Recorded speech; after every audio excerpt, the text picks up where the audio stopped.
6 points, and anytime that they got close to the end zone, y'all were there shutting them out. Let's talk about that performance tonight. Well, we know, like, coming in from last week off a loss like that, we gave them 33 points. We had a bit of taste on them all week in practice.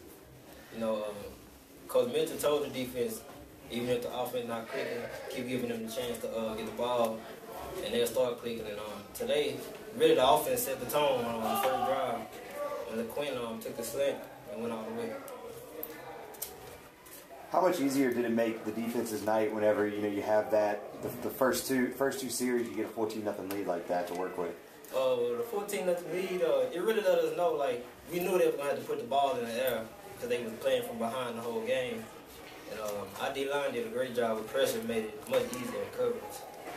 It might not end up showing up in the final stats, but you guys pretty effectively bottled up their quarterback, Mason. Can you just talk about what the emphasis was all week as you were preparing for him? Well, we knew last year he hurt us with his legs a little bit when we went to Alabama. And today we watched film on the game from last year, and we saw those mistakes, just missed tackles. And swarming the ball, that was a big key for us too. What about the tackling in general? Had quite a few missed tackles last week, and really wasn't a whole lot of that this time around. Oh yeah, tackling, we had us a little bull in the ring this week. It really helped us, linebackers and DBs on the back end. Who won the bull in the ring?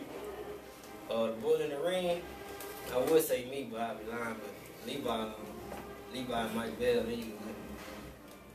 Seems like you guys got a lot of pass breakups tonight. What was the mindset and the attitude of the defensive secondary? Coach Henderson, he told us, like, when we see the ball in the air, don't be lazy, don't be less lazy to get in there. When you get there, play the hands, play violent, and that's what we did tonight. We got the balls out of there. Was it difficult at all having to try to? He can obviously move with his feet. He did break out inside of the pocket a couple times. As a defensive back, how difficult is that trying to work against that? Well, it's kind of difficult, but when you play, like Coach Henderson always tells us, keep your eyes on your luggage, keep your eyes on your luggage. So really, you shouldn't see the quarterback, and when he scrambles and breaks, because it happens sometimes in football.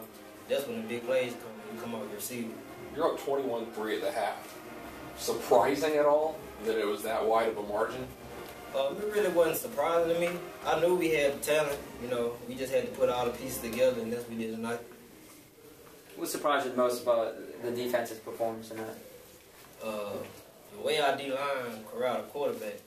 It seemed like every time they dropped back for a pass, he was pump faking or he was pulling trying to get away, and they did a great job of everybody getting to him.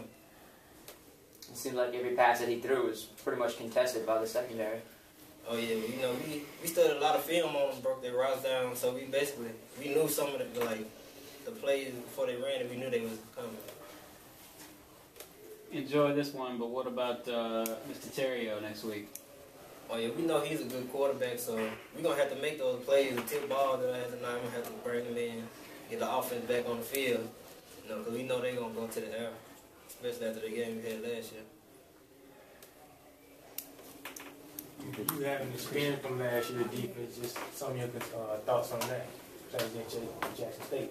Last year, I think we had the big play there, we just didn't make them, and they gave them second chances. Like the tip balls tonight gave them second chances, but we stopped them.